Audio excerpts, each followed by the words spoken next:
Show business. For the next hour and 30 minutes, this program will present in person such bright stars as Uta Hagen. Jack Haley. Judy Holliday. Paul Kelly. Robert Merrill. Olsen. And Johnson. Monty Woolley. Meredith Wilson. And my name, darling, is Tallulah Bankhead.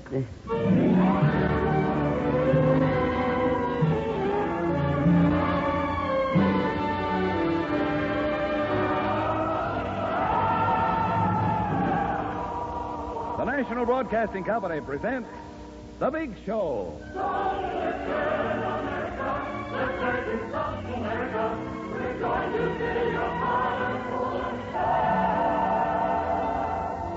The Big Show, 90 minutes with the most scintillating personalities in the entertainment world.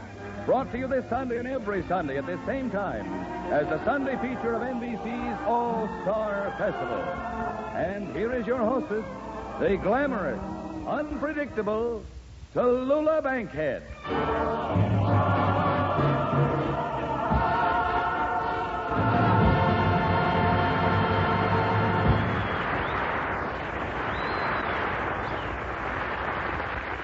Well, darlings, I've been waiting for this moment so I could read you this wonderful fan letter I received this week. The letter is unsigned, but I simply adore the person who sent it because he understands what I'm up against. Now, I'll read it to you. It says, Tallulah Bankhead, National Broadcasting Company, New York. Gentlemen. I didn't notice that before. Well, anyway, this is the rest of it. Every week, the announcer on the Big Show says, and here she is, the glamorous and undesirable Tallulah Bankhead. This read much better without my glasses. But to continue with the letter, a quote, first they build you up as glamorous, and then they start describing you as something awful. Now, would it hurt them to say that you're young and pretty? It's radio. Nobody can see you anyway. Isn't that sweet? How is it? I wonder who wrote this letter. Get it. Judy Holliday. Judy, darling, you wrote this letter. It was so sweet of you. I'm flattered that the star born yesterday would write me a fan letter. I love getting fan letters. No matter how busy I am with the show, you know, I always find time to read my fan mail. Well, I spend half my night just reading my mail.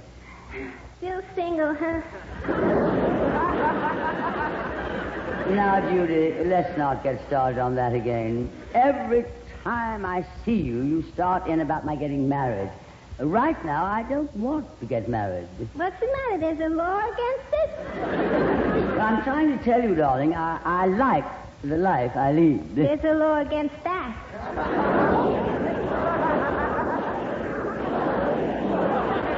Look, legal Holiday.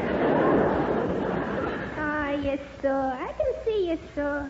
It's nothing to me. If you want to get married, you're the one that's got to worry, not me. Or is it not I? It is not I. Well, if it's not me and not you, then who? The fellas are certainly not going to worry about it. Honestly, sometimes you remind me of my friend Selma. Who is Selma? A girl.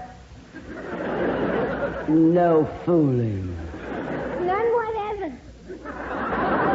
That's the trouble. For years, Selma was bothered by everything but fellas. Look, darling, let's drop Selma. Drop Selma? That was the slogan in the neighborhood. Drop Selma. It finally got so bad she decided to go to a psychiatrist, and he cured her. Hey, you should go to a psychiatrist, too, because you got the same trouble she has. All your problems could be summed up in one word. And what is that word? Well, I don't like to say it. Oh, go ahead and say it. What's the word? Well, I guess it's all right. Who could be listening? Your whole problem is a word that starts with S and ends with X. S, X. Oh, you mean... That's right, sublimation complex.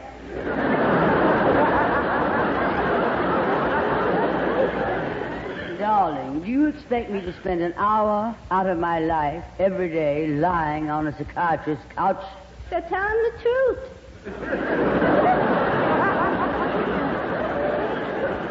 My dear girl, he'd never believe it. As a matter of fact, Judy, I went to a psychiatrist about 3 years ago. Yeah, how did it work out? Well, he's just beginning to take a solid food now. Laugh, clown, laugh. But the time is going to come when you'll need a man to take care of you, to support you. Support me? Why, Judy, my pet, I have nothing to worry about. I have a very large annuity that is going to mature in 10 years. Who won't? Big deal, an annuity. Will an annuity get up in the middle of the night when you're hungry and there's no food in the house and it's snowing outside and go down to Delicatessen and get your ham and Swiss cheese sandwich on rye toast, not too brown, with plenty of mustard? And a bottle of beer? Do you think for 1 minute an annuity would do that? Your husband does that, I suppose. Well, no, but he thinks about it for 1 minute. That's more than an annuity will do. Judy, you probably don't even know what an annuity is. Do you, dear? Vaguely. Well, an annuity is money you lay away for the future, you see. It's money you save for a rainy day. And with the annuity I've got, Now, let me get this straight. I'll be taken care of on plenty of rainy days. How about the night? Don't worry about my nights, darling. I'll never want for an escort. I know many of an attractive male. You mean fan mail? Well, I know one thing. I'll need no husband to support me. I'll be financially independent. I'll be able to walk into Hattie Connick's, the Schiaparelli's, the Bernard Goodman's, and buy anything I want. Yeah, but never into Lane Bryant.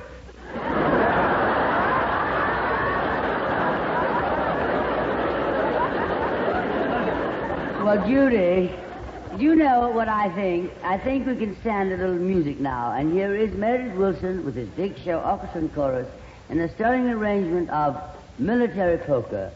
And you beloved veterans of all the wars, some of your tunes are in here, too. Yes.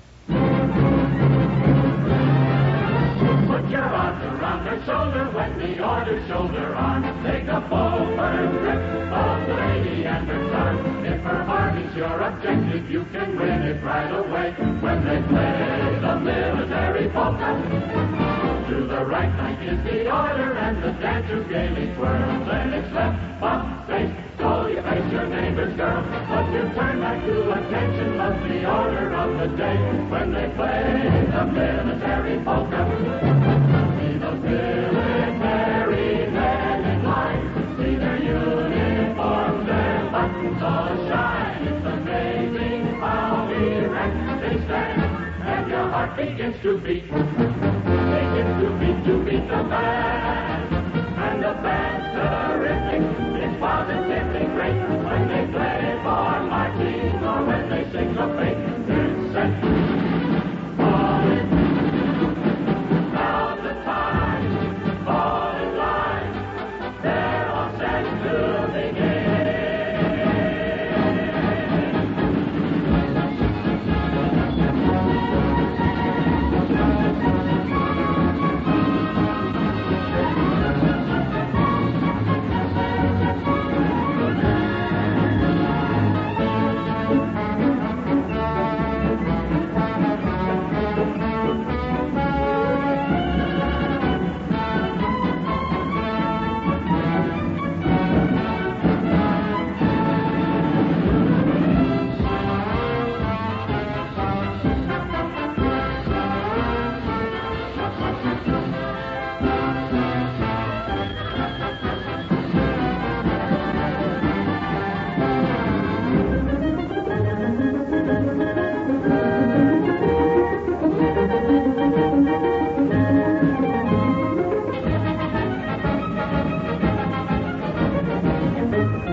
thank you, darling. That was simply divine. And, oh, by the way, Meredith, would you come here a moment? Yes, Miss Bankhead. Meredith.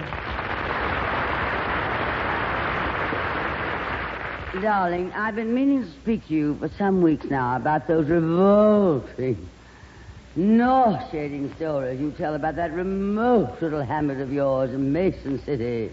Iowa? Yes, you are. Now, look, Mary, darling, I know that you're a wonderful musician and a fine composer, and I simply adore you and a completely charming gentleman, but I would consider it a great personal favor to me if you would stop telling those boring, nostalgic vignettes. Now, I hope you will accept this in the spirit in which it is given, venomously. Well, sir, Miss Bankhead, anything you say. After all, you are the boss man on this program. Oh, now, I don't mean to be nasty about it, Meredith, but I can prove to you how dull it would be if I told stories about my hometown. Gee, would you, Miss Bankhead? Well, sir, I remember once back in my hometown, Montgomery, Alabama, that is, when I was 15 years old. One day I was riding... No, I'd better not tell that one. Oh, I remember one I can tell. It was when I was 10 years old. And I was walking in the... when I was 2 years old. Well, you see, Meredith, we just have to draw the line somewhere. Mason-Dixon, that is. Oh, dear, we always seem to get back to Mason again. Meredith, I guess you're just a country boy at heart, which is rather an ingenious way, ladies and gentlemen, to blend into two distinguished stars of the theater, Miss Uta Hagen and Mr. Paul Kelly.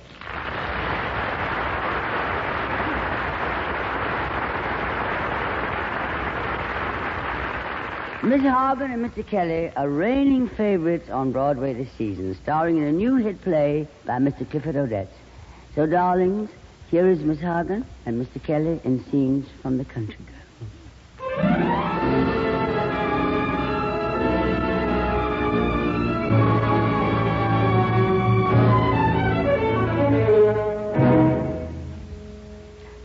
Country Girl is a story of the theater. It is the story of a once brilliant actor named Frank Elgin, who gets a chance to make a comeback.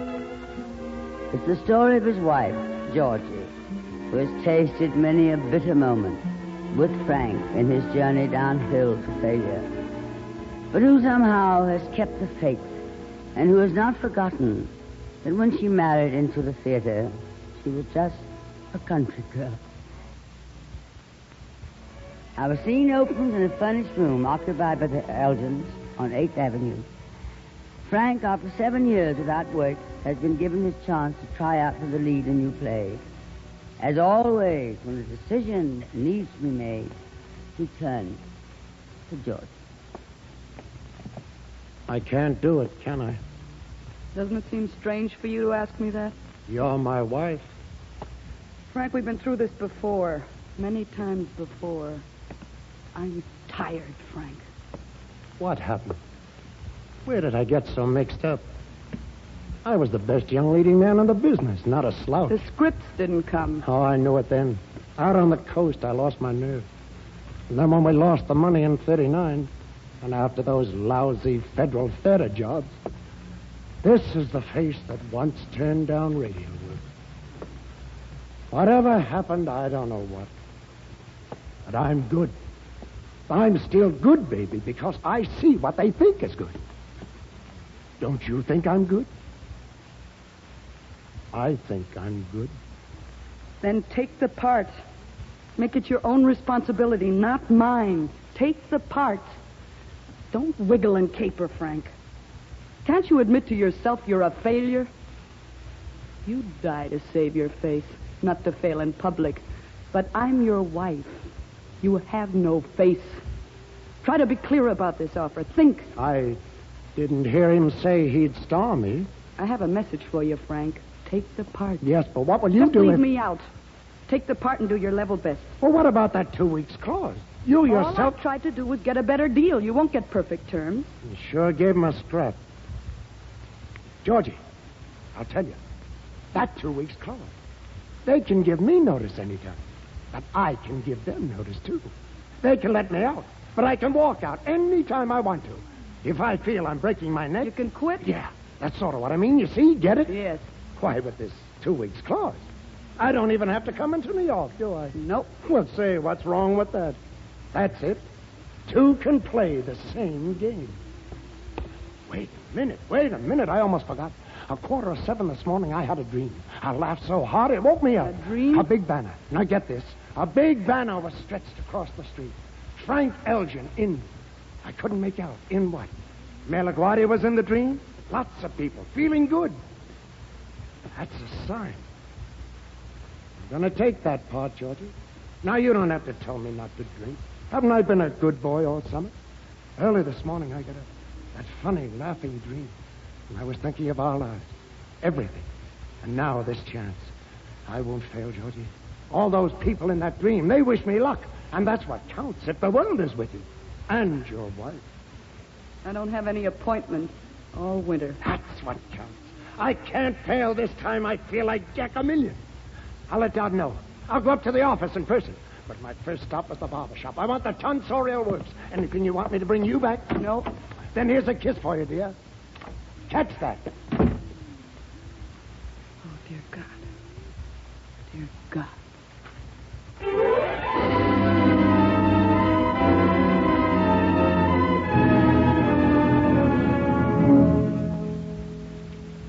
The players opened in Boston. The notices are fair.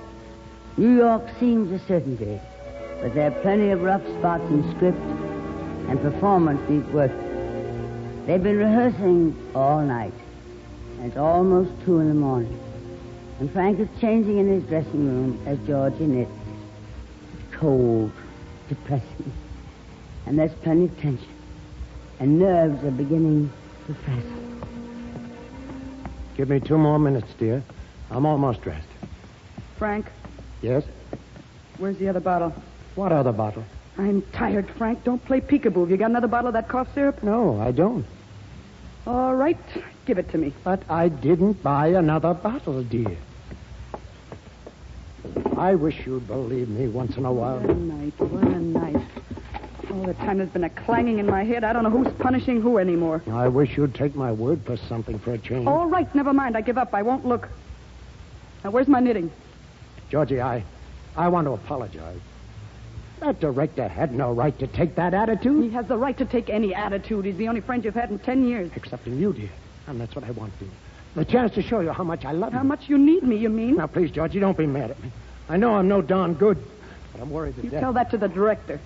Think of what it means to me to walk out on that stage every night. The whole responsibility of the show is on my Tell shoulders. that to the director. Baby, I'm ashamed. I don't know where to hide. I don't know the old line. And tomorrow I get a big new scene. Now you say you're going back to New York. I can't do this if you don't help me. I didn't ask for this part. Didn't he come to me? Weren't you there? They don't appreciate... Stop putting on a front. Who's putting on a front? You're putting on a front, and you lie. You lie. What do you want me to do? Whine and complain? Do you want me to make them hate Oh, me? they'll adore you when you go off on a bender. Who says on a bender? Old Waffle Iron says, the mop behind the door. And this is how it ends. That laughing dream. You had a laughing dream 5 weeks ago. I don't know anyone up here in Boston. Are you going back to New York? I don't see why not. You want to leave me, don't It's you? late, Frank. You do, don't I want to go to bed. I may have a happy dream. Who's in New York? What pair of pants are you looking Now, Frank, for? I warn you, I'm going to hit you with the first thing I lay my hands on. Oh, company. None of them like me. Not even Bernie. The director. How do I know he's going to keep me on? Did he act like a friend tonight? They all want me to fail. You want me to fail. You don't love Come on, me. Frank. All I've got is my 2 Well, hands. use them. It's after 2 a.m. You have a 1 o'clock call. If you're in such a hurry, there's the door.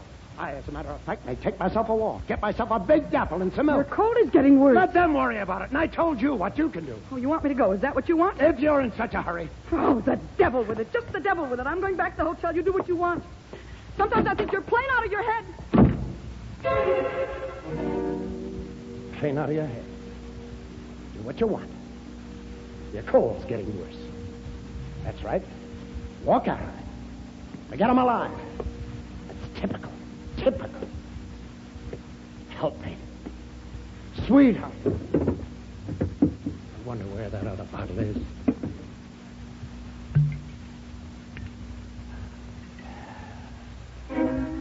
Sweetheart. Help me. Country girl.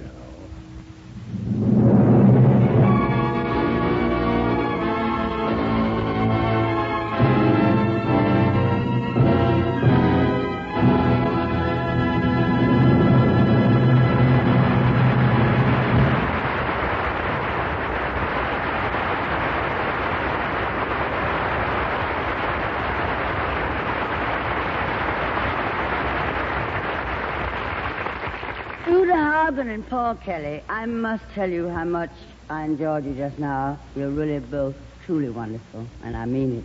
And at the theater, when I saw you the opening night. Thank you, Tallulah. You're very kind. Oh, darlings, will I ever forget that night that you two opened Country Girl?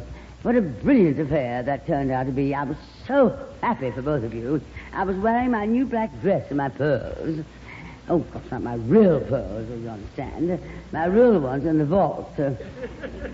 So these, and the insurance, you know, the art these days is just ridiculous. But I did have the dress made for that opening. The dress particularly made because I wanted so much for Clifford Odets to have another hit on his hands. I appeared in a Clifford Odets play, you know, that he wrote some years ago called Clash by Night with Joseph Schilkart. Joseph, you know, from that wonderful play, The Green Bay Tree, which just closed. That's the same play. And no, truly, it's the same play that opened 15 years ago with Laurence Olivier. And I needn't tell you how wonderful I think Larry is. Of course, why? They should have brought over his wife, Vivian Leigh, from England to play Scarlett O'Hara when I was around all the time. It's something I will never understand. Because who could have played Scarlett O'Hara better than this little Alabama country girl? Oh, by the way, it was the play I started to tell you that you were so wonderful in, darling. She sure went a roundabout way to get to that, didn't she, Paul? Well, you don't think they pay you on this program just for acting? Well, let's go then. Oh, I'm just waiting around for my money. Oh, I had very good seats for your opening. You know, I was sitting in the very first row. Did you see me? Yes, we heard you very well. Well, darling, the whole audience was discussing the play because it presents such a provocative problem. I mean, the story of a famous actor who tried to make a comeback in the theater, and when he found out he couldn't, he took to drink. Isn't that it, Paul? Something like that. Some actors, when they find their failures in the theater, take to drink. Others take to radio.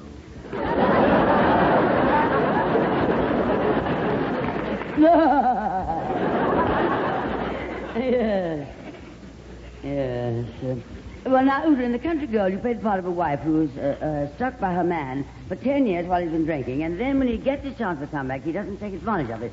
It seems to me that from a psychological standpoint, I wouldn't put up with my husband drinking for 10 years. I'd walk right out and leave him. Look who's talking about leaving a husband. Judy, I wish you'd stay out of this. Excuse me, but first you gotta find a husband before you can leave him. This happens to be a play with psychiatric undertones you wouldn't understand. I wouldn't understand. I know all about psychiatrics. Who told you? Freud, that's who. Freud? How do you know about Freud? Everybody knows about Freud. These days, everybody's nervous. You gotta be a little crazy, otherwise you go nuts.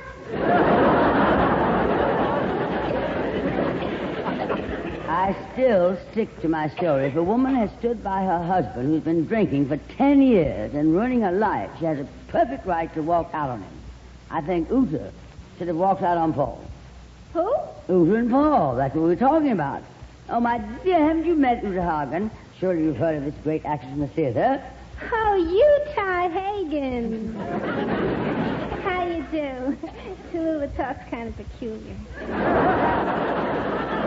I didn't understand your name. It's true, I know the name of Utah Hagen as well as I know Tennessee Williams. But I didn't know you and Paul were married.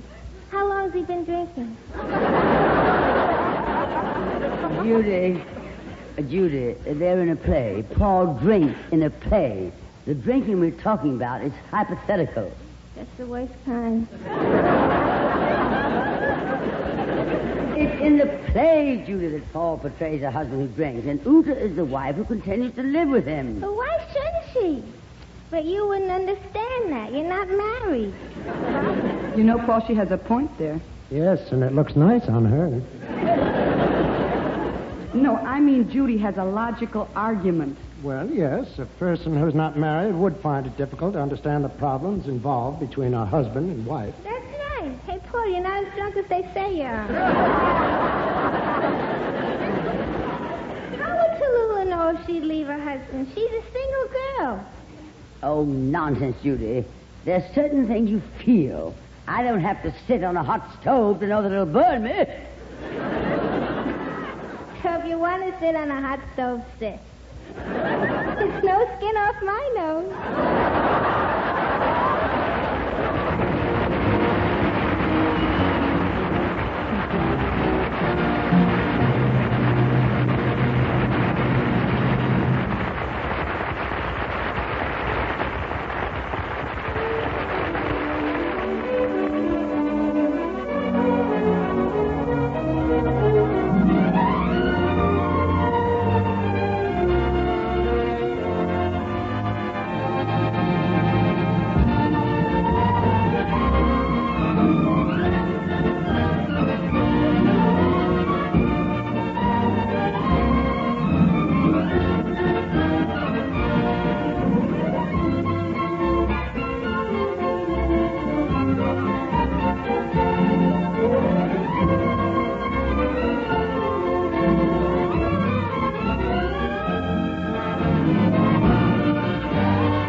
You have been listening to Here Comes the Springtime, played by Meredith Wilson and the Big Show Orchestra.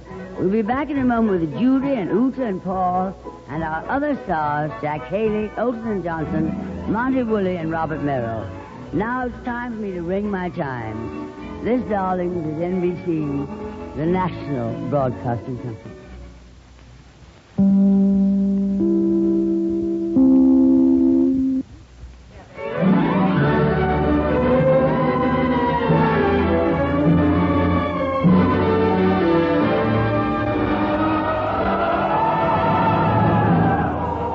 The Big Show. This is the National Broadcasting Company's Sunday extravaganza with the most scintillating personalities in show business. The Big Show, the Sunday night feature of NBC's All-Star Festival, is brought to you by Chesterfield, the cigarette that has, for you, mildness with no unpleasant aftertaste. The cigarette that brings you Bing Crosby and Bob Hope. And by the makers of Anacin, for fast relief from the pain of headache, neuritis, and neuralgia.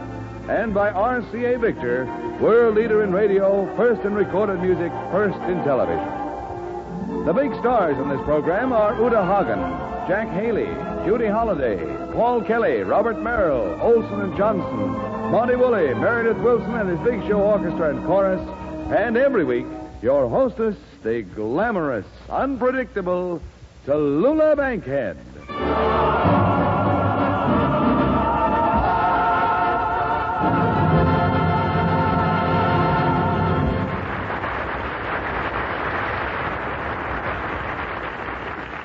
Glamorous and unpredictable. Why do they keep saying that? I am not unpredictable. I can't for the life of me understand where they got the idea in the first place. I mean, for instance, rehearsal is at 10 o'clock.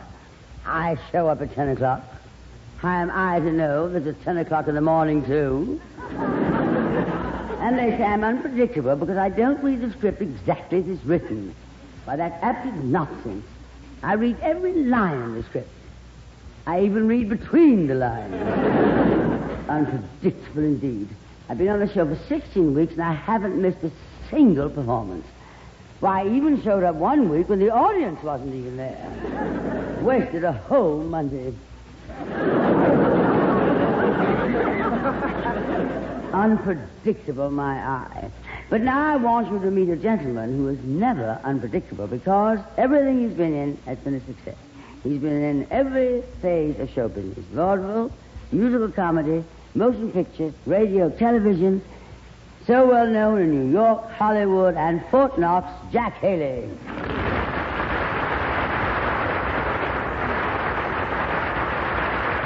Now, just a minute, Tallulah. What's with that Fort Knox?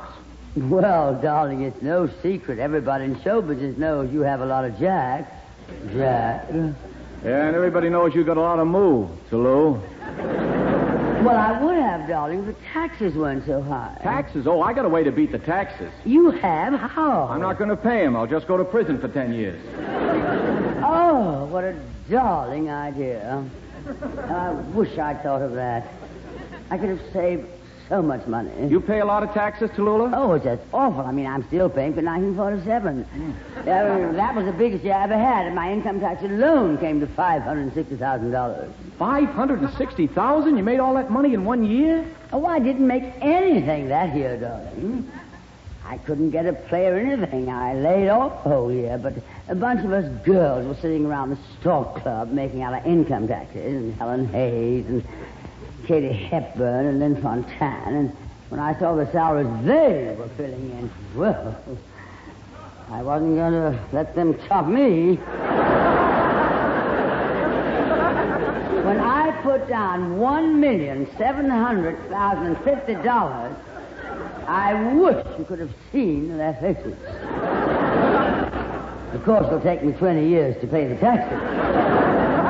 But it was certainly worth it just to see their faces. Well, that's one way to beat them, but my way is cheaper. Still, you know what they say, Tallulah? Money isn't everything. Who says that? People with money.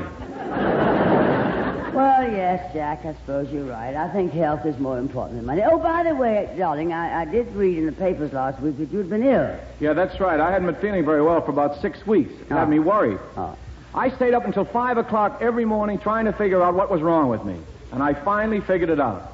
What was it? I wasn't getting enough sleep. Well, you feel better now, Jack. Oh. I mean, did you see a doctor? Sure, the doctor examined me. Well, what did he find? $500. He told me I have to drink a lot of water every day. Water? Doctor!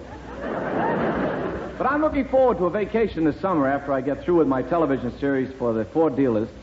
And I think I'll go out to California. I've got a little house out there on the beach. Ah, that sounds divine. Well, last summer it wasn't so divine. I was walking on the beach one day and a lobster bit one of my toes. Oh, really? Which one? I don't know. All those lobsters look alike to me. Oh, I love the beach, Jack. We were out to Hollywood just 3 weeks ago with the show, you know, and it was warm enough to go to the beach every day. I created a sort of, mild sensation there with my three-piece bathing suit. Three-piece bathing suit? What's the third piece? Oh, that's the big piece. The label. You know what would be a wonderful, relaxing thing for you to do, Jack? Take an ocean voyage to Europe. I mean, you can visit France or Italy. And how about Ireland? You're Irish, aren't you? Well, you must have lots of friends in Ireland. Well, my friends used to be there, but now it's all changed. I'll tell you about it. I don't have to go to Ireland. I'll visit there no more. 'Tis sad, but I'm not lonesome for the sight of Erin's shore. For all my Irish playmates, all of my friends so good, have gone and got them settled in a place called Hollywood. I shook hands with Barry Fitzgerald and also Frank McHugh. Had lunch with Vic McLaglen and Jimmy Cagney, too. When I got to the depot, I never heard such din as the cries from all the Colleens when they saw Errol Flynn. I visited Pat O'Brien, stopped over to Gordon McRae, had a nip with William Gargan and one with Mike O'Shea. At night there was a party, and I was glad I went. 'cause I met the whole mishbooker at the home of Georgie Brent. There was Margaret O'Brien, Virginia O'Brien, and Edmund O'Brien, with tall Robert Ryan and Leo McCary and Stephen McNally, all gathered there for this gala affair. There was Rory Calhoun with young Mickey Rooney, Roddy McDowell with Eleanor Paul, Freddie McMurray, who left in a hurry to meet Dennis Morgan, who couldn't be there. George Murphy came in with a great big shillelagh, said was a gift from that dancing Dan Daly. Then Dennis O'Keefe made a speech. It was brief. He said, "Here comes a floor show to brighten the place." There were songs by McCanter and jokes by O'Benny and toasts from McJessel, who comes from Kilkenny. The show had a topper. 'Twas Hedda O'Hopper, who wore a new hat made of shamrocks and lace. Oh, Sullivan and O'Hara, those lovely two Marines, Marie and Jeanette MacDonald, two other sweet Colleens, Phil Regan and Morton Downey, joined voices in a song, and everyone was dancing, even Cassidy hopped along. So now you know the reason I don't miss the Blarney Stone, for with all those Irish movie stars, I'll never be alone. Oh, God bless you and keep you, Joel McRae.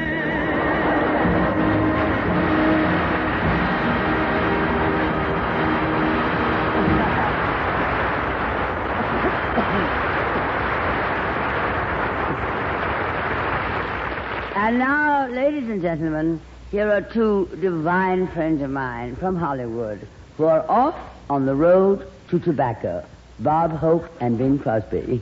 Say, Bing, you got a minute? Oh, sure, Bob. I got all the time in the world. Don't tell me you own that, too. Ah, never mind that stuff. Get to work, will you? Okay. Folks, Better Tasting Chesterfield is the only cigarette that combines for you mildness with no unpleasant aftertaste. And you can prove that yourself. Just make our mildness test. Buy Chesterfields, then open them and enjoy that milder, mellow aroma. Now light one up, and you'll know Chesterfield's milder because it smokes milder. And Chesterfield leaves no unpleasant aftertaste. That fact has been confirmed by the country's first and only cigarette taste panel. Yes, mildness and no unpleasant aftertaste are what you and I and every smoker wants. Hurry up, Dad. Here comes the music. Chesterfield, Chesterfield always takes first place. That mild tobacco never leaves an aftertaste. So open a pack, give 'em a smell, then you'll smoke 'em.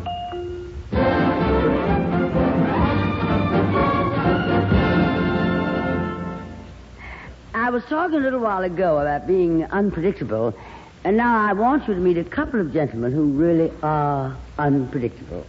If you've ever seen them in a theater in Hell's a Poppin' and Sons of Fun and some of their other great hits, you'd know what unpredictable means. I refer, of course, to Olsen and Johnson, Olin Chick.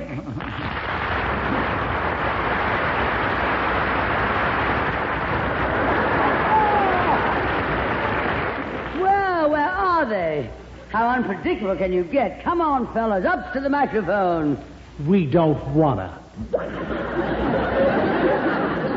What do you mean you don't want to? You're not going to sit there all through the show and read a script. You've got to stand up if you want to give a performance. Put your all into it. Do what? Put your all into it.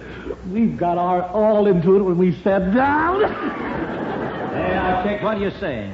That's no way to talk on this show. Why don't you tell her why we're sitting here? I guess I'd better do it. You see Miss Bankhead? I see Miss Bankhead. How can you miss her? Now, wait a minute. Stop that. You know, this is a high-class show. I beg your pardon? I say this is a high-class show. Yeah, I noticed.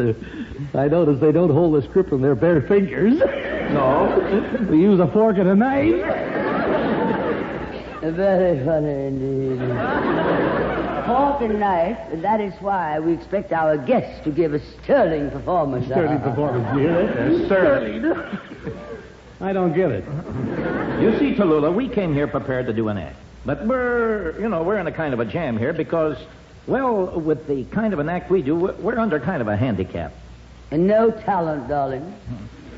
Well, we wanted to start off even with our hostess. You know, we came here wanting to do something, but they didn't supply us with the necessary props. Oh, yes, of course, I know, Ollie. In the theater, you're a big hit with plants growing out of flower pots, people trying to get out of straitjackets, and funny-looking costumes and things. But this is radio. Your comedy is visual. You know, a sight. What? I said your comedy is sight. Yeah? You're a pretty funny sight yourself. Now, Chick, that's no way to talk. Now, apologize to Miss Bankhead. Say you're sorry. I'm sorry you're a sight, Miss Bankhead. No, Chick. A sorry sight? No. A mess. Now, wait a minute. Will you stop? Miss Bankhead, I'd better explain what my partner means. Well, if anyone can explain it, I guess you can. How long have you two been partners? 35 years. 35 years. Yes, how long have you two been partners? Now, look here, Costello. Hey, Chick, I'm warning you. You better stop it. This isn't Milton Berle. You can lick him. But you see, Miss Bankhead, in the theater, we know exactly what kind of comedy to do. Oh, I've seen your show many times, darling. And as I say, most of the things you do are visual, not for radio. I mean, they belong in that other medium, the name of which for the moment escapes me. She couldn't? Now, listen, but it's not all visual. We have a sort of a loud, raucous show with a lot of big noises. Yes, well, I'm the only big noise around here. Yeah, I know. But in the shows we've done on Broadway, we've been, a big hit. We kill the audiences. How can you miss with all those guns you keep shooting off? Well, if you boys are ready to do your act, load up and I'll toss out the earplugs. No, but that's just it. They didn't give us any props. Props? Sure, we need 50 automatics, 20 Colts, a half a dozen machine guns, and a dozen anti-aircraft guns for the balcony. And 13 weeks of basic training, no doubt. No, we'll need more stuff than that, Chick. We'll need, 2 cases of seltzer, 25 coconut custard pies. A hamburger. A hamburger? I'm hungry. We'll need some pails of water, a wagon load of bricks, 4 swords, and a gorgeous blonde girl about 18 years old. What on earth are you going to do with her? Oh, yeah? We'll think of something. Well, while you're thinking, gentlemen, Ed Hurley has a word to say. Every day you hear more and more about an incredibly fast way to relieve the pains of headache, neuritis, and neuralgia. It's Anacin. A-N-A-C-I-N. Now, the reason Anacin is so wonderfully fast-acting and effective is this. Anacin is like a doctor's prescription. That is, Anacin contains not just one, but a combination of medically proven active ingredients in easy-to-take tablet form. Thousands of people have received envelopes containing Anacin tablets from their own dentist or physician, and in this way discovered the incredibly fast relief Anacin brings from pains of headache, neuritis, or neuralgia. So the next time a headache strikes, take Anacin for this wonderfully fast relief. That's Anacin, A-N-A-C-I-N. Anacin in handy boxes of 12 and 30, economical family-sized bottles of 50 and 100. Ask for Anacin at any drug counter.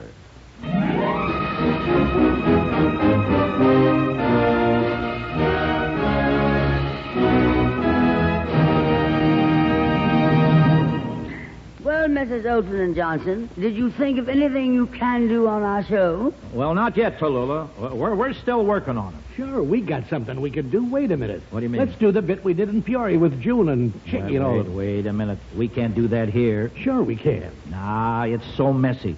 She won't stand for it. Sure she will. I tell you no. Now, look, boys, suppose you let me decide. What is it you want to do?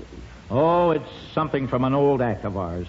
Chick used to sing a song. Yes, with the right side of my mouth I sang, "Life is just a bowl of cherries." And with the left side of my mouth, I used to sing, "In the shade of the old apple tree." And the middle of your mouth just stands there and does nothing, I suppose. With the middle of my mouth, I spit out the pits.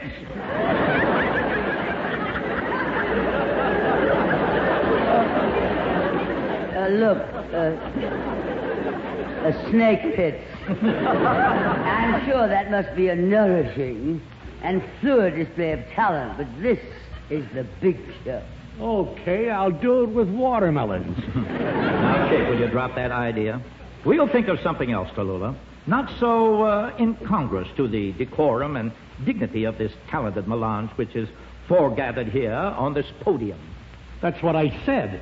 With the middle of my mouth, I spit out the pip. Okay, Apple Knocker, simmer down. Do you mind if I go on with the rest of the show, darling? No, that's all right. Oh, thank you. You're so sweet. And now, ladies and gentlemen, I would like to present... Hey, Chick, you know she's pretty nice? Oh, yes. She's a good skate. Oh, why shouldn't she be? They used to have an ice show here.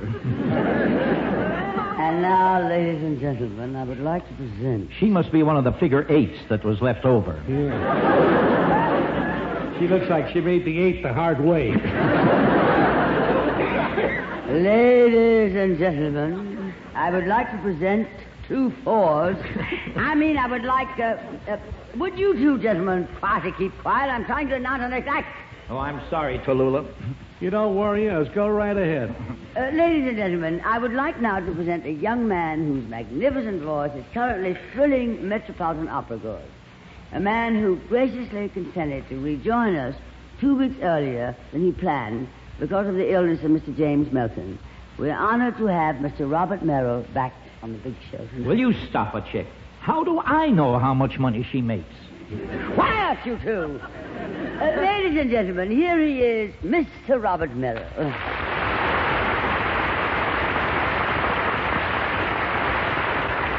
Oh, Bob, darling.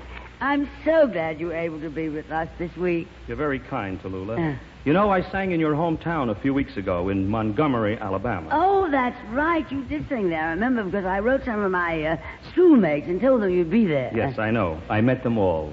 They're the nicest little old ladies.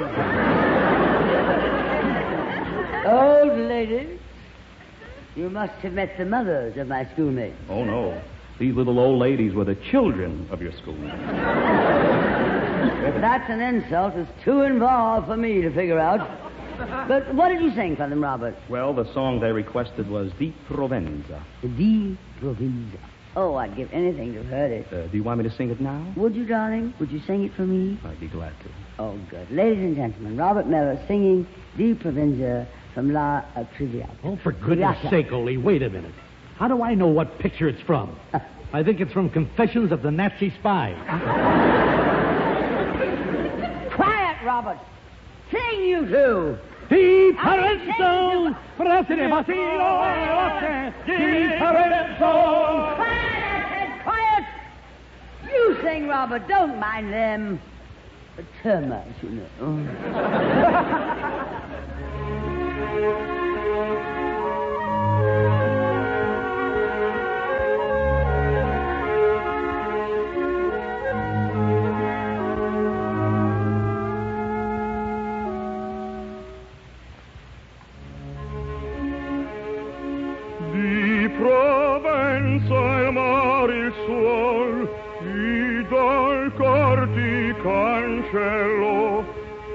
dal corti cancello di Provenza e mare il suo alla tia fulgente sol qual destino ti furò qual destino ti furò alla tia fulgente sol rammenta pur nel duol vivi gioia che brillò e che pace cosol su te splendere ancora può e che pace cosol su te splendere ancora può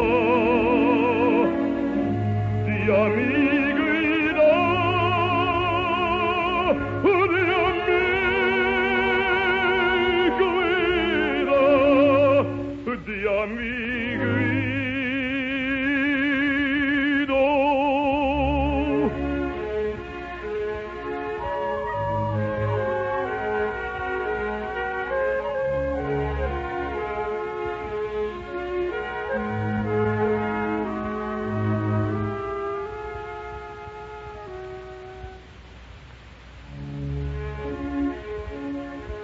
il tuo vecchio genitor, tu non sai quanto soffrì, tu non sai quanto soffrì, il tuo vecchio genitor, è lontano di squallor, il suo tetto si coprì, il suo tetto si coprì di squallor, ma si al fin ti trova ancor, se il me speme non falli, e la voce dell'onor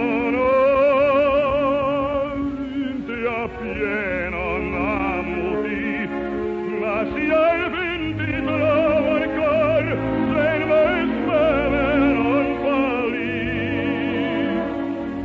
Dio meso te, Dio meso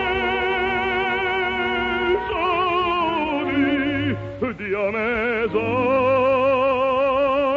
di, Dio meso di, ma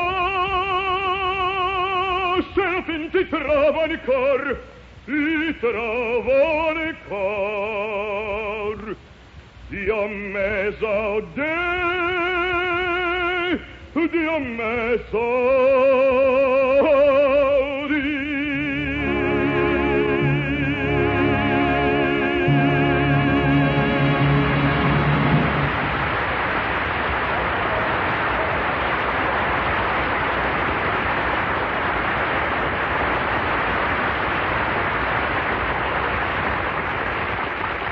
Bravo! Bravo, Robert Merrill. Oh, Bob, that really was divine. What a great voice. And what heart you put into your singing. I could stand here and listen to you all night. Do you want me to sing another one? Over my dead body. After all, darling, I'm on this show, too. But tell me, Robert, I understand you now have a new hobby. You collect antique automobiles, don't you? Oh, yes. Jimmy Melton started me on this. I now have 40 antique models. Oh, I love old cars. What a long way automobiles have come since those early models. Hey, Tallulah. Yes, Judy, darling, what is it? Oh, Bob, you know Judy Holliday. How do you do? How you do? Hey, Tallulah, could I speak to you a minute privately? Why, certainly. Excuse me just a moment, will you, Bob? What is it, Judy? What is are it? you talking to him about old cars? Judy, you don't understand, darling. Robert Merrill collects antique models. So put in a plug for yourself.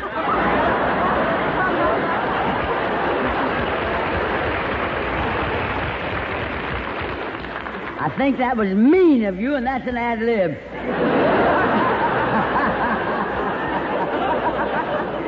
Look, Judy, this is Bob's hobby, old cars. So who is he, Madman Merrill? Make up your mind. What do you want, an old car or a used husband? Oh, Judy, let's get off that subject. I happen to be interested in cars. I like driving. Now, why don't you show a little more interest in parking? After all, what's romantic about old cars? If you talk to him about singing... Well, I did talk to him about singing. What do you want me to do, sing something to him? Why not? You know a beautiful love song? Well, I know, give my regards to Broadway, Give my regards to... What are you trying to marry, a fella or an orange juice stand? Why don't you sing a song like those smart supper club chanteuses sing? The kind that sings with the beautiful soft music and then breaks all the people's hearts telling how she got did. Judy, darling, what do you mean? I'll demonstrate. Thank you.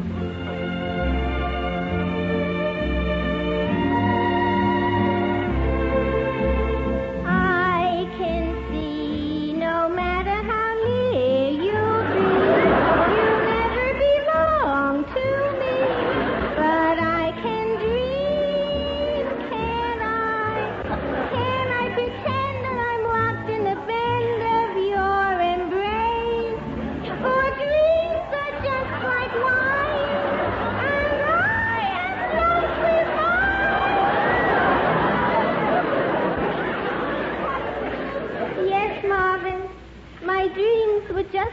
wine, and I was drunk with mine.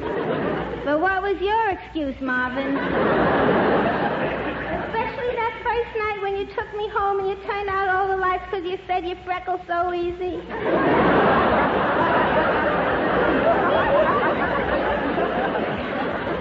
There we sat in the dark, you and I and my father. 3 cigars in the dark. And then you started taking me out to all the best places, the best bowling alleys in town you took me to. How romantic it was. Our thumbs touching over a bowling ball. And all the games you won for me. I let you win, Marvin. And it wasn't easy. You were such a lousy bowler, Marvin. And dancing. How you used to love to dance. The minute we get into the house, you rush over, you turn on the radio, and there we were, Marvin, in each other's arms, dancing to H.V. Kaltenborn.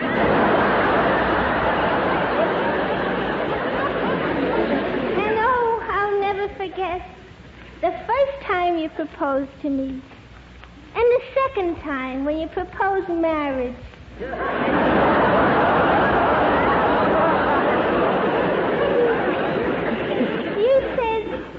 said, say the word that will make me the happiest man in the world. And I said, yes. And you said, that's not the word. And I said, oh, Marvin, don't you know what's in my heart? And you said, left ventricle, right ventricle, left auricle, right auricle. That's when I took the hint, Marvin. You didn't want a wife, you wanted a surgeon. I can't make you open your heart, but I can dream. Can I?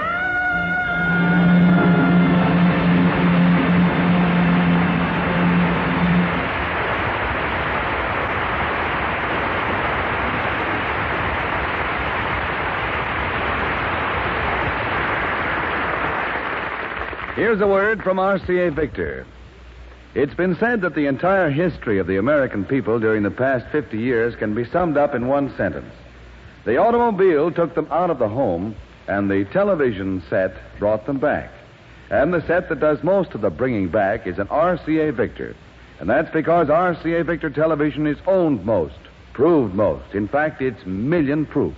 Almost 2 million families are happily enjoying RCA Victor television in their homes today. If you want to see a set that turns gadabouts into homebodies, look at the new RCA Victor Regency console, one of the 14 new RCA Victor models for 1951. It has a great big 17-inch television, clearer and more powerful than ever, framed in a luxurious cabinet of authentic Regency styling. See the RCA Victor Regency console and then bring your family happily homeward every day with America's favorite and best-looking television, RCA Victor.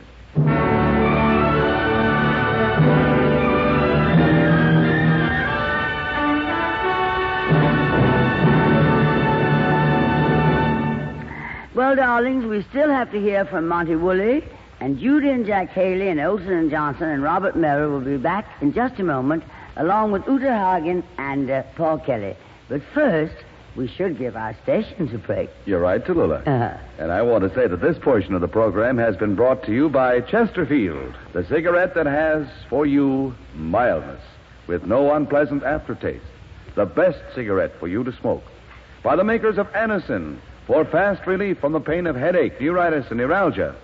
And by RCA Victor, world leader in radio, first in recorded music, first in television. And now, if you ring your charming chimes, Tallulah. Thank you, sweet. You're sweet. This is NBC, the National Broadcasting Company.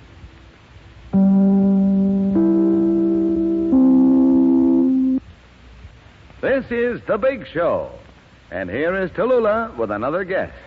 Ladies and gentlemen, what more need I say? Mr. Monty Woolley.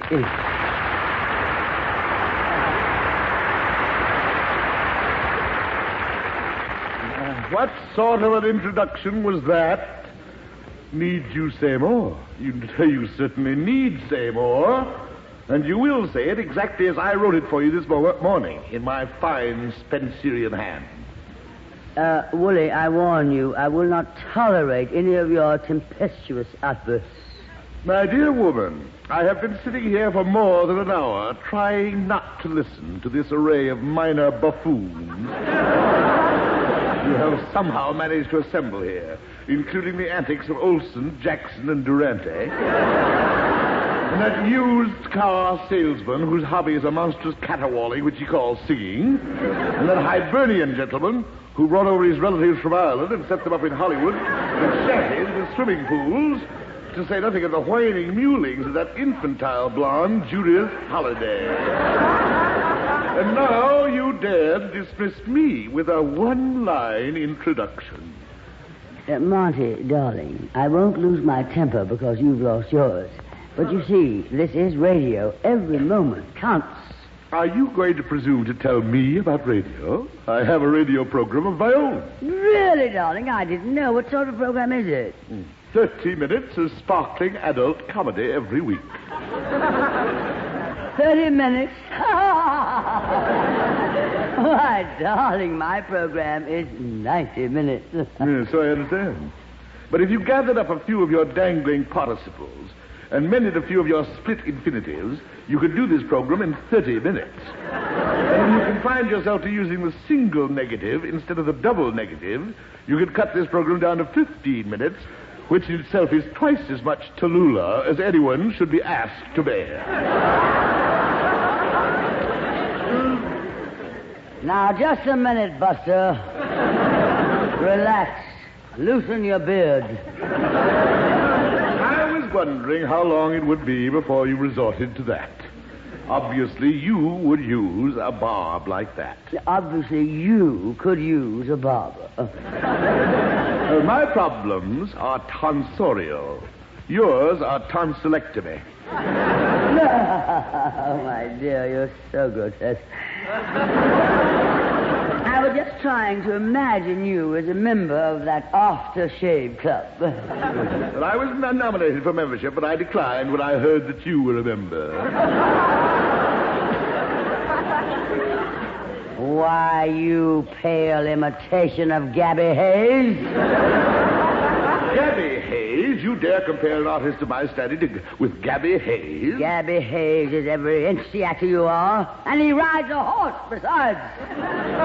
Tallulah, if you are not familiar with accepted rules of etiquette on how to treat a guest, you can at least have a little respect for age. Oh, Monty. That's the nicest, sweetest thing that's been said to me on this program. I mean your age. Now, take it easy, Monty. I remember you when you were only a moustache. Comparing me to Gabby Hayes, you forget, woman, that I've seen you in the theater. And? Well, I suppose you are an actress of sorts. Of sorts? A stylist, perhaps? Stylist? May I remind you that I'm renowned for my dramatic reception, my comedy timing. Critics everywhere have agreed that my timing is second to none. Yes, the timing of the shrew. Well, this from a man whose only claim to fame is that he is known as the male Tallulah Bankhead. Well, that's funny. I always thought you were. Oh, darling, you kill me. It'll be a pleasure. Ole, why do you keep saying he's not her father? I told you, chick, nobody can be that old and still be alive. What makes you think he's alive, darlings? Well, whom have we here? Hammaker and Schlemmer? Oh, excuse me, Monty. Excuse me. These are Olsen and Johnson, who have been sitting here trying to think of an act they can do. Have you thought of anything yet, boys? No, have you? What do you mean? Well, I notice you don't have an act either. All you've done is stand up there and insult that nice, gray-haired old gentleman. And the funny part of it, he doesn't have an act either. I laugh. Tallulah, I'll be in my dressing room shaving. And if I'm fortunate, I may cut my throat from ear to ear. Oh, Monty, stop losing your head, darling. Now, look here, Olsen, and you too, Johnson. I do have an act. And if Monty will join me, we can do a scene from one of his greatest Broadway and Hollywood successes, George Kaufman and Moss Hart's The Man Who Came for Dinner. Monty, will you join me, darling? Would that my contract permitted me to say no. Well, what's the scene about, Tallulah?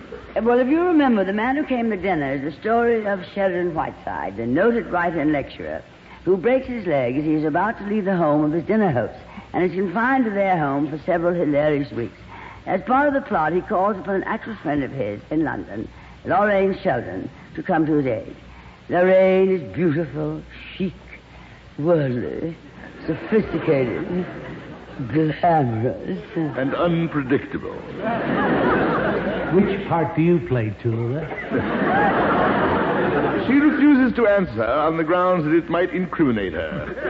Now, come on, Tallulah. Enough of this asinine mummery. If we're going to do this bit, let's get it over. This will show you whether I can act or not. I will answer all of you with my talent as an actress and my magnetic personality. Ye gods, double jeopardy. Meredith, darling, some Man Who Came to Dinner music, if you please, sir.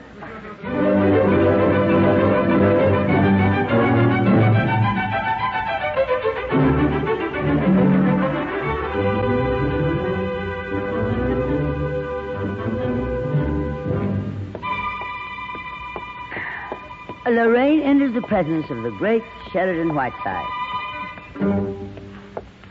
Oh, Sheridan, darling, look at that poor, sweet, tortured face. Ah, let me kiss it, you poor darling. Your eyes have a gallant compassion. How drawn you are. Oh, Sherry, my sweet, I want to cry. All right, you made a very nice entrance, my dear. Now relax.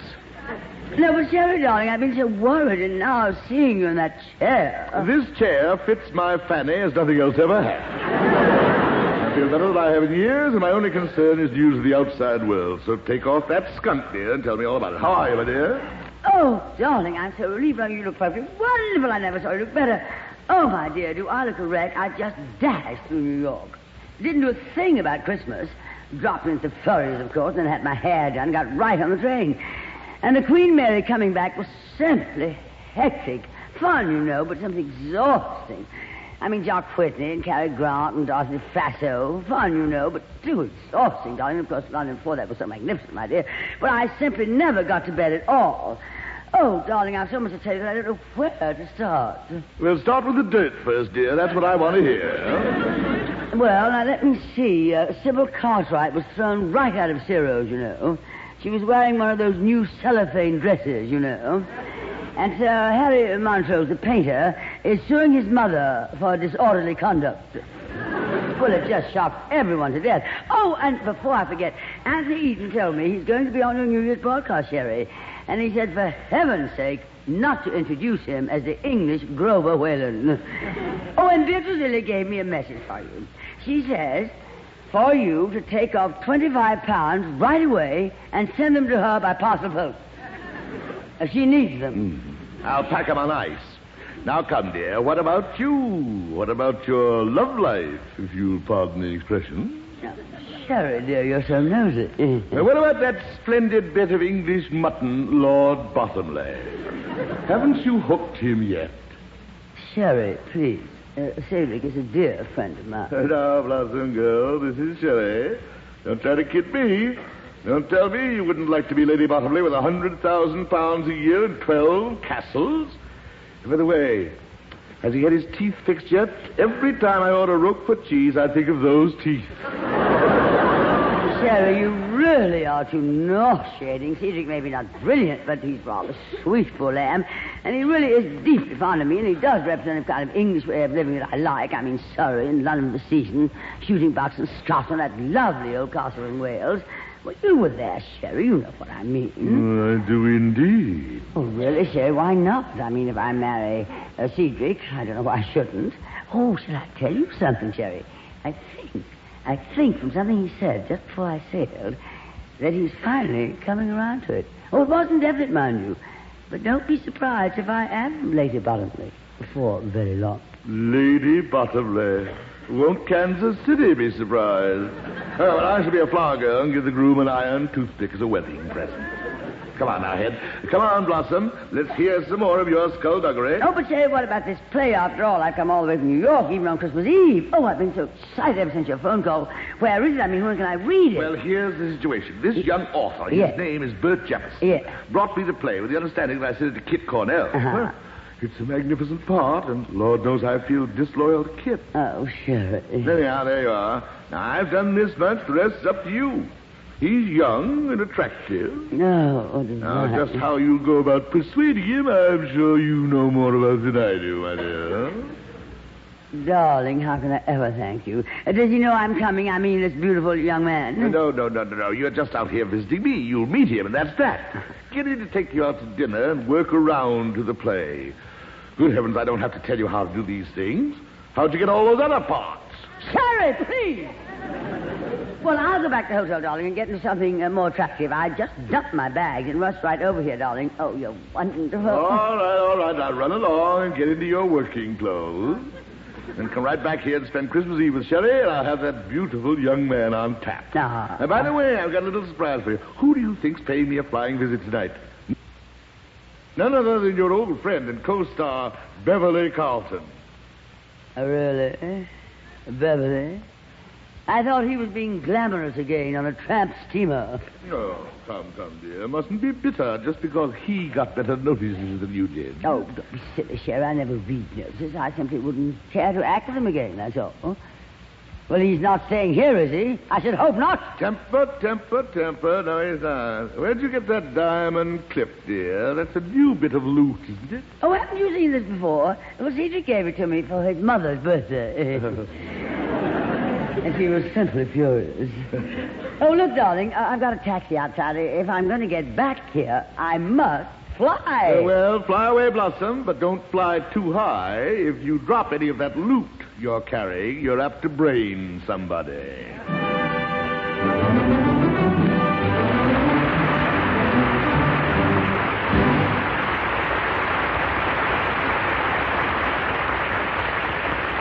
Hey, Cholula. Yes, Jack, darling, what is it? I'd like to take a crack at that man who came to dinner. Oh, there he is, darling. Take a crack at him. No, I mean I'd like to act that part in the play.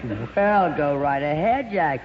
Oh, would you like me to play the part opposite you? Oh, no, I've got a leading lady. Oh, really? Who? Me, that's who. Oh, Judy Holliday. Go right ahead, my sweet. Set the scene, Jack. Okay. As the curtain rises, we find Sheridan Haley sitting in a wheelchair with his leg in a cast. That's the original cast, of course. The door opens and his girlfriend comes to visit him.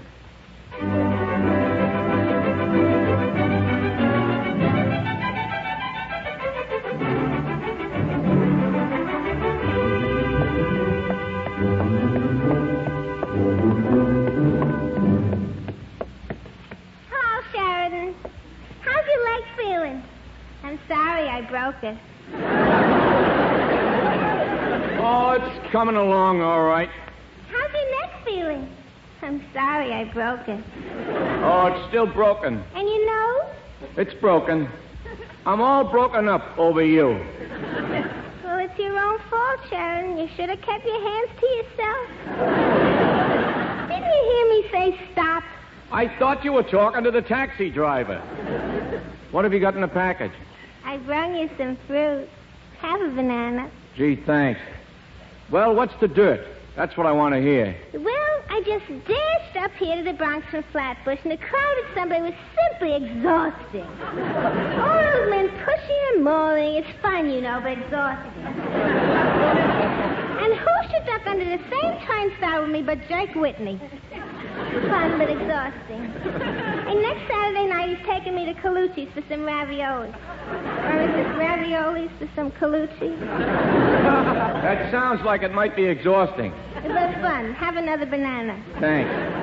I don't like you running around with other fellas while I'm sitting here with a broken leg. Well, what do you expect me to do? Just because you got a broken leg, should I sit around the hot house broken? I mean, heartbroken? Really, Sharon, you fractured me. Well, you fractured me first. Besides, we're engaged. I'm breaking the engagement. Well, you broke everything else. Have you got another fellow? Oh, I got my choice of three. Butch Gillis, Tiger Collins, and Lord Bottomley. Lord Bottomley? Yeah, Lord Bottomley promised me 250 pounds the day we get married. He's holding out on you. He weighs 290. He's a rich millionaire. All he does is sit around and clip coupons. Sure, he wants to get an encyclopedia. I don't know why you won't wait for me. We'd be very happy. We'd get married, buy a house, settle down, and have 5 or 6 children. And if that doesn't work out, we'll try something else. It sounds like fun, but exhausting. I couldn't marry you, Sharon, because Lord Bottomley represents a Flatbush way of life. A townhouse on Ocean Avenue. A summer season at Far Rockaway. The pitcher's box in Ebbets Field for the shooting. And that lovely old White Castle for hamburgers. But how about me? But Sharon, you're all broken up. And parts are so hard to get these days. Yeah, well, I'm getting up and getting out of here right now. Sharon, be careful. Watch out for that banana peel. Sharon! Oh, I broke my other leg. Hey, Ole, here's a chance to do our act. There's an actor with 2 broken legs. Well, what are we waiting for? You fool, not me, him!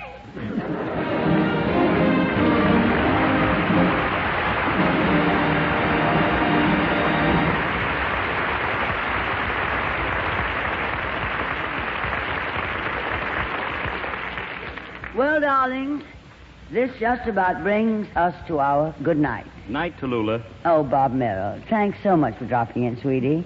You're really divine. Oh, by the way, Bob, if you're dining alone tonight, I just don't happen to have anyone that I, Oh, I'm terribly sorry, Tallulah, but I do have a previous dinner date I made about 3 months ago. In 3 months, how previous can you get? Well, good night, Bob. Jack Haley. Good night, Tallulah. Oh, Jack, darling, it's been so nice. Are you having dinner anywhere particularly? I just happen to be alone. No, I'm just going back to my hotel room and have something light. You see, I'm on a bland diet. Sorry. A blonde, yeah. Well, good night, Jack. Good night, Tallulah. Oh, good night, Chicken. You too, Ollie. Oh, it was fun, wasn't it, fellas? Shall the 3 of us go out and celebrate? Well, we have a date, Tallulah. And here she is, Uta Hagen. Oh, Uta, you look charming, my sweet. I haven't seen you since you and Paul Kelly appeared in our first act. Going out with the boys now?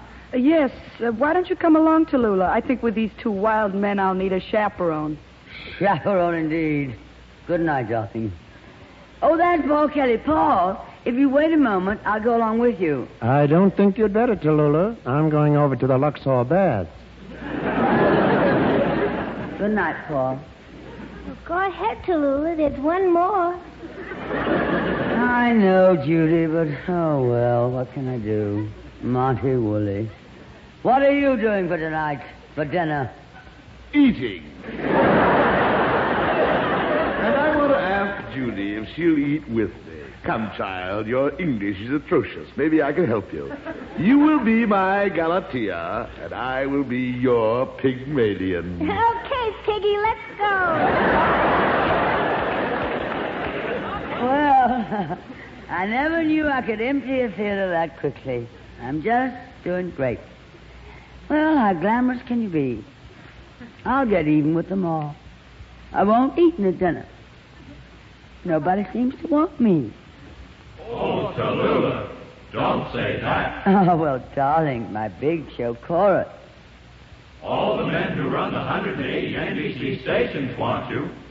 They've just voted you and this program the most progressive step in radio in many a year. Really, darling? And as for us, Tallulah. What?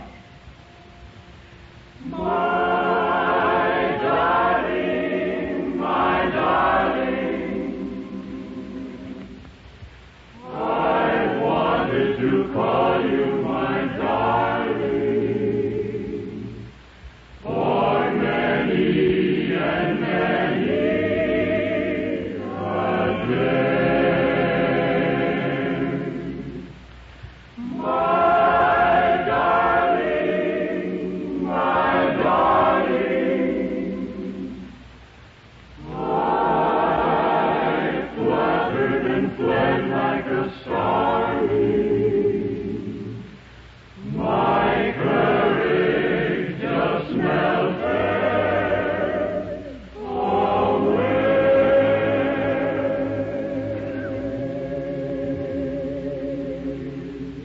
Now all at once you kissed me, and there's not a thing I'm sane enough to say. There's nothing to say. My darling, my darling, get used to the name of my darling. Take care to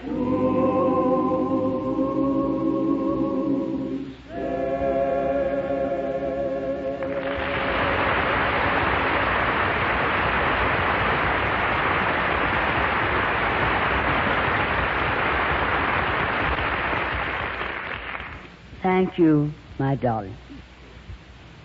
Well, next Sunday, we have another star-studded list of guests, including Fred Allen, Clive Brooke, Portland Hoffa, Frankie Lane, Ethel Merman, Herb Schreiner, Margaret Truman, and others, and of course our very own Meredith Wilson and the Big Show Orchestra and Chorus.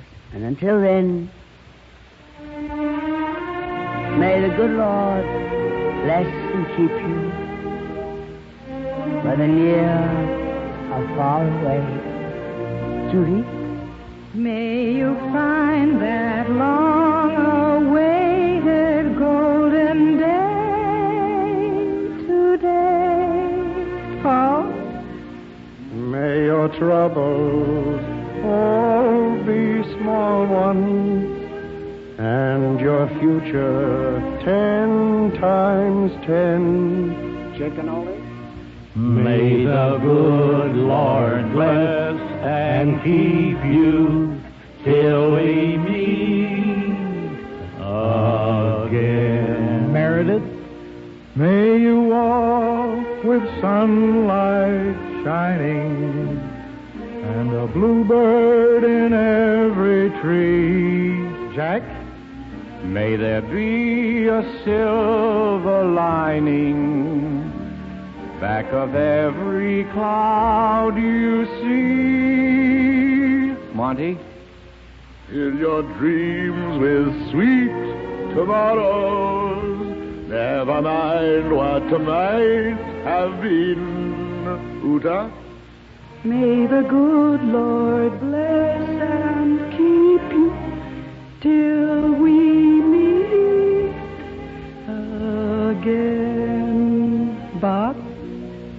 May you long recall each rainbow, then you'll soon forget the rain.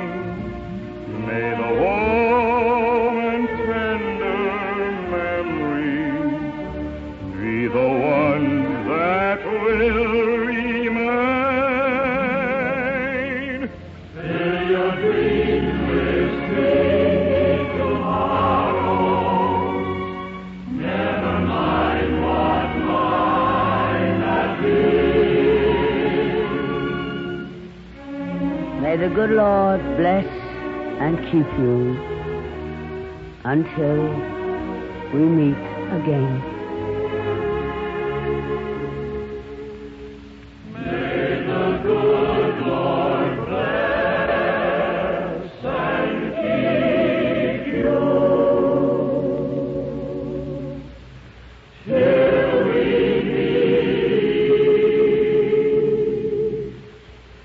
Till we meet.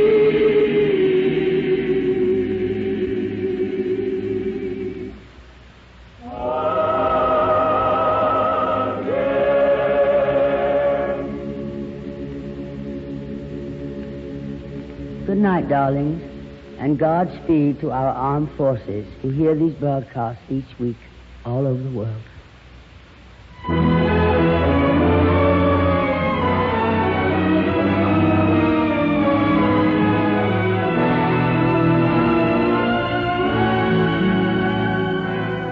Listen to The Big Show next Sunday at this time, when our guests will be Fred Allen, Clive Brooke, Portland Hoffa, Frankie Lane, Ethel Merman, Herb Schreiner, Margaret Truman, and others, Meredith Wilson and the Big Show Orchestra and Chorus, and, of course, every week, your hostess, the glamorous, unpredictable Tallulah Bankhead. The Big Show is produced and directed by T. Engelbach and written by Goodman Ace, Selma Diamond, George Foster, Mort Green, and Frank Wilson. This is Ed Hurley speaking.